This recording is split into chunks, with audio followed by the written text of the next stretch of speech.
They said it was temporary. They said it was for my good. My name is Eleanor Brooks. I am 74 years old. For 42 years, I worked as a bank clerk and later an accounts supervisor at a regional bank in Pennsylvania. Numbers were my language. Ledgers were my memory. And trust was something I never gave lightly, which is ironic because I gave it to my children without hesitation. I raised 3 kids after their father died early. Michael, the eldest, confident, loud, always knows best. Rachel, organized, sharp, practical, to the point of coldness. And Thomas, the youngest, quiet, agreeable, always standing slightly behind the others. I believed I raised them well. I believed wrong. It started after my fall. Nothing dramatic. Just a slip in the bathroom that bruised my hip and my pride. At the hospital, Rachel held my hand and said softly, "Mom, we're worried." Michael nodded. At your age, these things can spiral. Thomas didn't say much. He rarely did. 2 days later, they sat across from me at my dining table, the same table where I balanced checkbooks for decades. Michael leaned forward. "Mom, we think it's time we help you manage your finances." Rachel added quickly, "Just for safety." Safety, that word again. They spoke of scams, of forgetfulness, of paperwork I shouldn't stress about anymore. I listened, smiled, and agreed. Because I wanted peace, they took my checkbook first, then my debit card, then my online banking to simplify things. Michael handled investments. Rachel paid bills. Thomas stayed silent. At first, nothing felt wrong. My utilities stayed on. Groceries appeared. Medicine arrived. But something subtle shifted. I had to ask for my own money. "Can I buy a new coat?" "Do you really need it?" Rachel would reply. "Can I donate to church?" Michael frowned. "Let's talk about that later." Later never came. They started using words I never taught them. Budget, allowance, monitoring, as if I were the expense. One afternoon, I overheard Michael on the phone. "She doesn't need to know the full picture," he said. "Less dress that way." I stood in the hallway, invisible, again.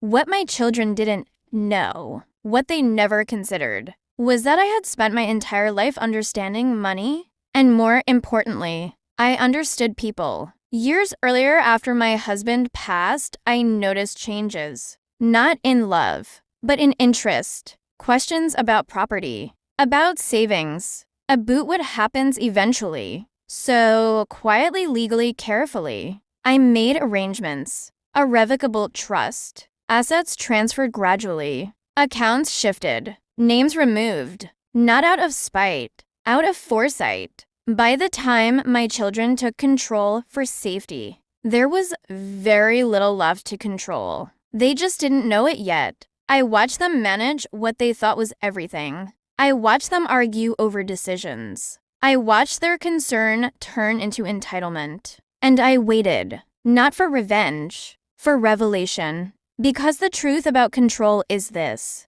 those who seek it most often forget to check who already let go. I sat by my window every evening, tea cooling in my hands, listening, learning. They thought I was fading.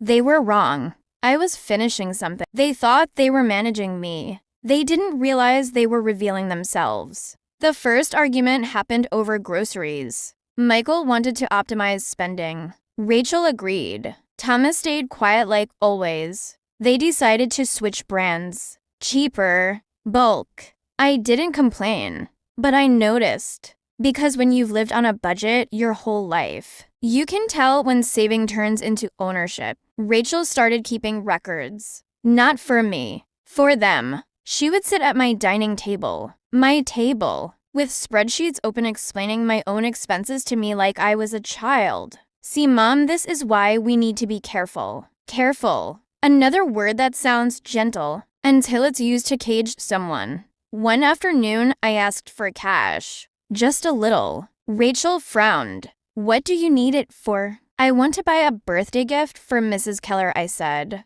"She's turning 89. Michael laughed lightly. "That's sweet, Mom. We'll handle it." Handle it. Meaning, no. I went to my room that night and opened my old leather folder, the one they never touched. Inside were copies, trust documents, transfer confirmations, legal correspondence, all dated 5 years earlier. I ran my fingers over the paper, not with anger, with certainty. You see, after my husband died, I learned something powerful. People treat you differently. When they think you're almost finished, they lean in, not with love, with calculation. The signs had been small back then. Michael asking, so what happens to the house eventually? Rachel suggesting, you should simplify your accounts. Thomas asking nothing, but listening to everything. That's when I spoke to Mr. Howard, my attorney. I didn't accuse. I prepared. Back in the present, the control tightened. Rachel canceled my credit card. For safety, Michael redirected mail. To avoid confusion, Thomas installed a budgeting app to help us all. I smiled and watched. Because control is loud, truth is patient. Then came the property tax notice. Michael stormed into my room. Mom, did you know the house value increased? I nodded. He hesitated. There might be options. Options. I knew exactly what that meant. I stood up.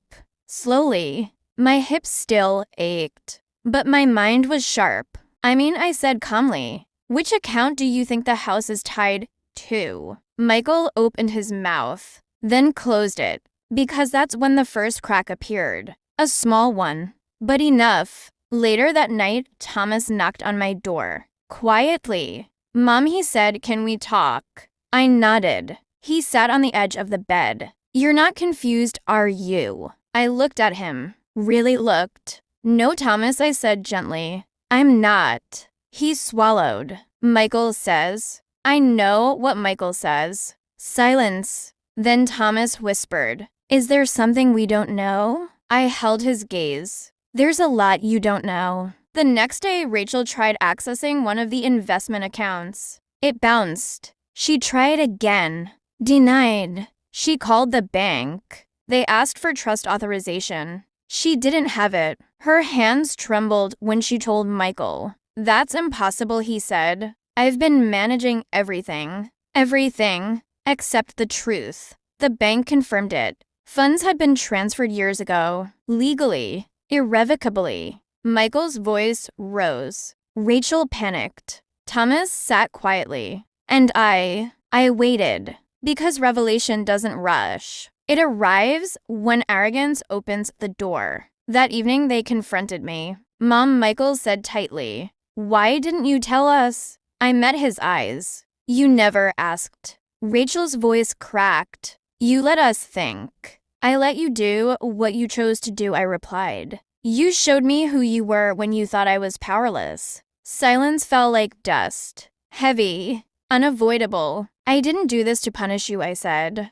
I did it to protect myself. Thomas finally spoke. You planned this. I nodded. Yes. Michael sank into the chair. Rachel looked away. Thomas stayed still. Tomorrow, I continued. My lawyer will explain everything. They didn't argue. They couldn't. Because control only works when the other person believes you have it. And I had stopped believing a long time ago. They thought control meant ownership. They forgot who taught them numbers. The lawyer's office smelled like old paper and polished wood. Familiar. Comforting. I had sat in rooms like this my entire life. On the other side of the desk, now my children sat stiffly across from Mr. Howard, the same man who had helped me prepare years ago. Michael tried to look confident. Rachel looked defensive. Thomas looked afraid. Mr. Howard adjusted his glasses. Mrs. Eleanor Brooks, he said,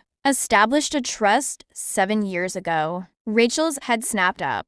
7. Yes, he replied calmly. After her husband's passing. Michael leaned forward. But we've been managing her accounts. Mr. Howard nodded. You've been managing what remained in her personal account. The majority of assets were transferred earlier. Silence. The kind that makes people hear their own thoughts. Rachel whispered, so the house. Mr. Howard opened a folder. The house was transferred into the trust 5 years ago. It cannot be sold without Mrs. Brooks' consent. Michael's jaw tightened, and the savings Thomas asked quietly. Mr. Howard didn't hesitate. Already allocated. I watched my children absorb the truth. Not with satisfaction, with sadness. Because no parent enjoys seeing their children exposed, even when exposure is deserved. Michael finally turned to me. You planned this. I nodded gently. Yes. Rachel's voice shook. You didn't trust us. I met her eyes. I trusted you to show me who you were. Mr. Howard cleared his throat. There's one more thing. He slid a document across the table. A letter. Rachel hesitated before opening it. Her hands trembled, and she read aloud. I did not do this out of anger. I did this out of clarity. I raised you to be independent, not entitled. When you took control for my safety, you forgot my dignity. Everything I saved was meant to protect me, not to reward impatience. I am not confused. I am aware. Rachel broke down. Michael stared at the floor. Thomas wiped his eyes. I never planned to cut you off, I said softly. I planned to stay free. Weeks passed. The tension didn't vanish overnight, but something shifted. Michael stopped making decisions for me and started asking with me. Rachel apologized, not dramatically, sincerely. Thomas began visiting more often, sitting, listening. I reclaimed my checkbook, my card, my autonomy. I moved into a smaller apartment. By choice, close to the park, close to peace. One afternoon, my granddaughter asked me, Grandma, are you rich? I smiled. Yes, I said, in ways that matter, because I learned something late in life. Control is loud, freedom is quiet, and wisdom prepares long before it's needed. The end. If this story touched you, like for every elder who deserves dignity, subscribe for stories that reveal the truth. Comment respect is not control, because love protects, but awareness saves.